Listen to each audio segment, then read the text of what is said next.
I'm Corey McCrae, survivalist extraordinaire. I'll be traveling to some of the most dangerous places in the world to show you what it takes to survive. My cameraman, Nick Gardy, will be following me along the way. This is my story. Hi, I'm Corey, and I'm here with my cameraman, Nick, and we are going to spend one night in the woods, and we're going to show you how much it takes to survive the night. I'm only going to be bringing my bare essentials, like water and rope. Basically, that's it. So, if we want to... You want to do safety? Do what? Safety? Yeah, safety is pretty important, you know. Don't do this alone. I'm a professional. I know what I'm doing, pretty much. Can we go? Let's go. Alright. I'm Corey McCrae, buried deep in the wilderness of central New York. What are you doing? Huh? What are you doing? I'm narrating. That's what they do in these things. You know. You've seen what's his name? Bear Grylls. Yeah, I'm better than that guy. Basically, when you're left out in the wild, you know, you want to look for the basics: food, shelter, things that'll keep you surviving and alive. Take the stream, for example, here. Running water is very important. It's a source of liquid refreshment.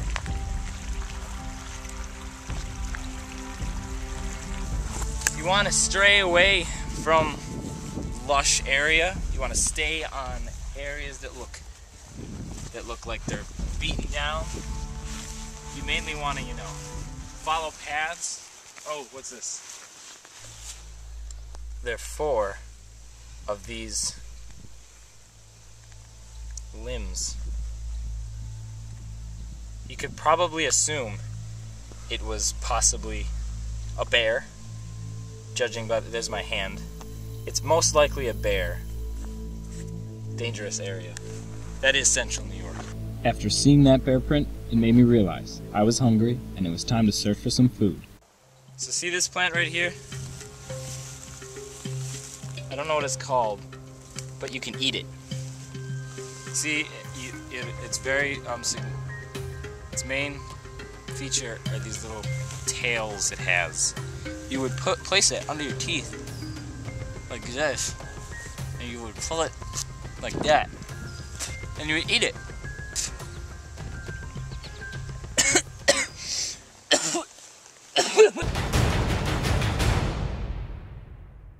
As you can see, some poor idiot littered on the ground. Now, this is a fine example of just, you know, throwing trash on the ground, which, unlike what many people think, it is actually helpful to the environment.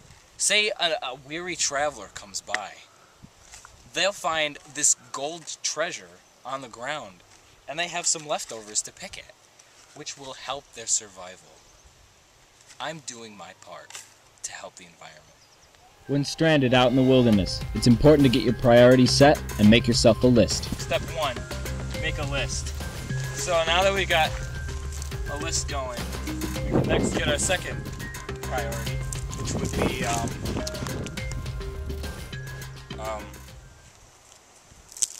lists aren't too important. We could continue. You don't need a list. I expertly spotted a mountain in the distance and decided to scale up it. You definitely want to get on high ground. It'll help you see your surrounding area. Oh, more food. It'll help with the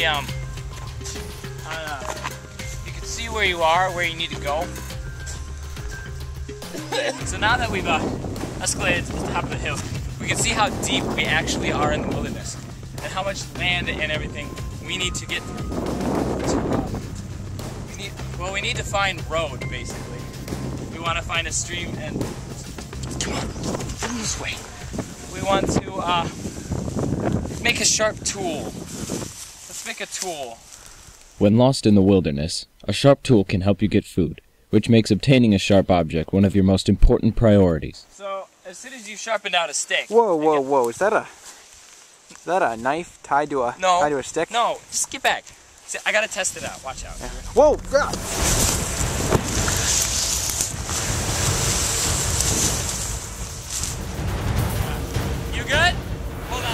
good. Hold on, don't move. Let me check you for injury. Hold on. Sorry. You okay? You good? I think you're fine. Can we get back up?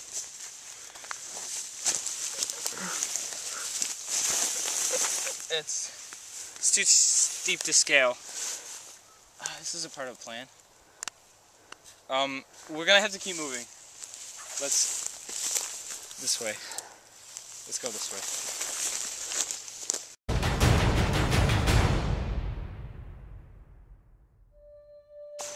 I'm doing this because I basically just want to show people how it's not like what you think in the wilderness. It's not like a family camp out where you're all having fun. I think I see another path we could possibly travel down. Ow! Ow! Nope. Nope. Oh, yeah, we should stay here. After the cameraman's little mishap, I realized I still needed to search for food. I was on the hunt. Now that you're aware you're stuck in the middle of nowhere, it is a good chance, don't show the houses, that you need food. Food is very important, so you gotta look around. One way to look for food is by tracks, but as you can see, there aren't any tracks here on the ground. So another way is you can hone in on the scent of an animal. Like, I'm getting some raccoon around here right now. It's definitely coming from over here. Hold on. Hold on. Do you see that? It's definitely a raccoon. I'm gonna go in.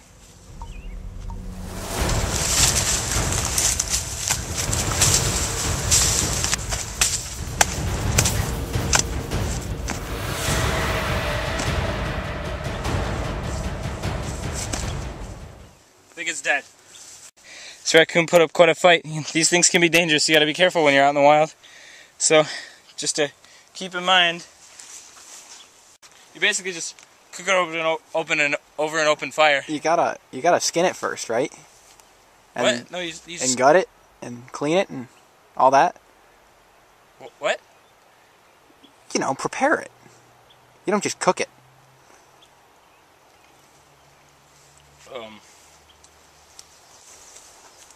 Food, you don't need to eat meat when you're out in the wilderness. Vegetables and fruits, like berries, are also very nutritious. Oh, okay. I felt an urge to move off my initial path, and when stranded in the wild, sometimes you just gotta go with your gut. Basically, since the sun's going down, we've got about 8 hours. Something around there. The sun goes down. It's like 7 o'clock.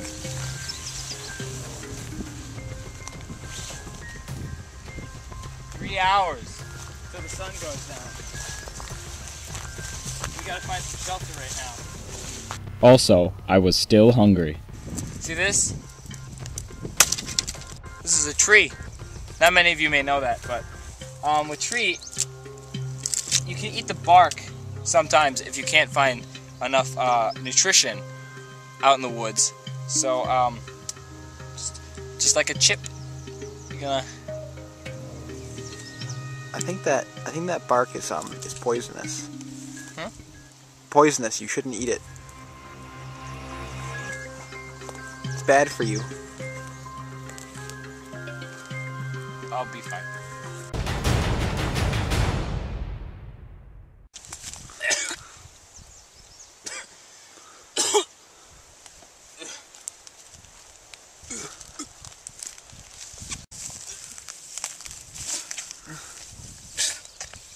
Stop filming. I think I'm good now. Onward, let's go. The trail's that way. Huh? The trail's over there. Onward. Onward. Now that that's done, onward and forward. After some time and much searching, I spotted out the perfect site to stop for the night. I think we found a good place to camp for the night. I mean, just looking here, you've got this wonderful like open area in the middle. You could possibly climb in. See? Look. Easy peasy. What about the flat area over here? Looks kind of comfy. It's got a soft ground. No, you want to go here. You go. You do what you want. I'm sleeping here. Alright, fine. Sleep there. I'll just go over here where it's soft. When building a shelter, make sure that you use live branches and shape them into a teepee. The branches have to be up at a steep angle, almost as steep as the hill that the cameraman fell down.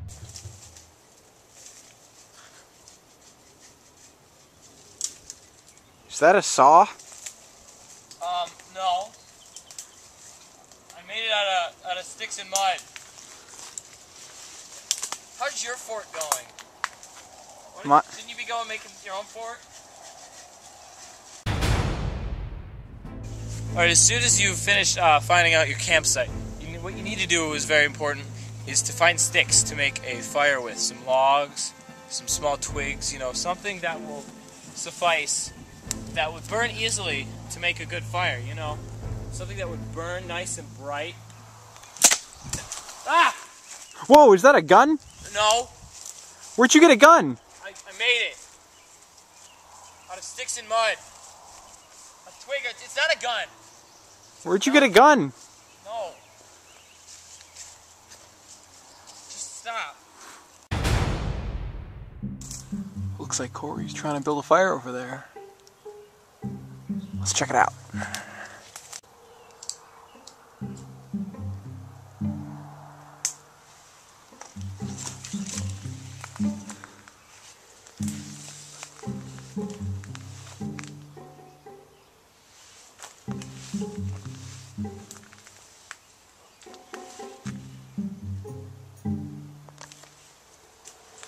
What are you doing?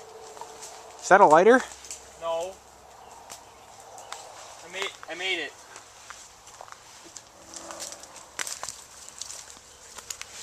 I'm just trying to light it with a stick.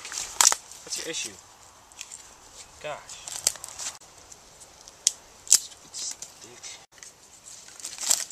Fire isn't important. Nothing is.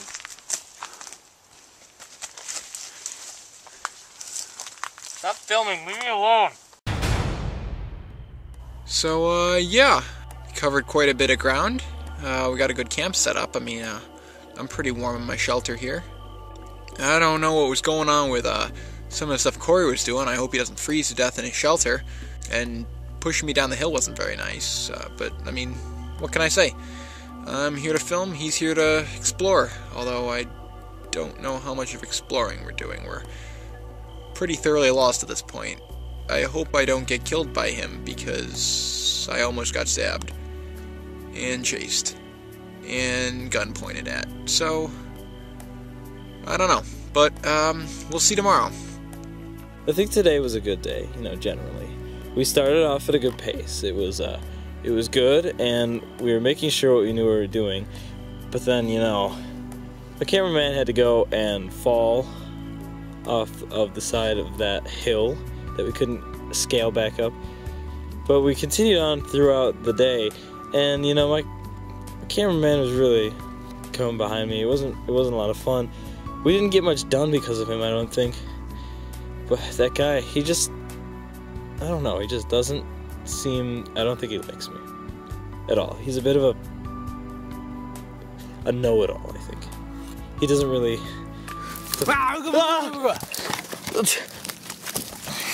Stop funny. Stop it. Go back to your own hole. Stop. Gosh.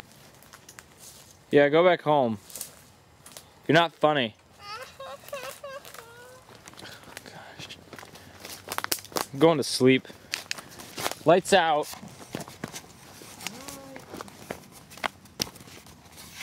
Good night.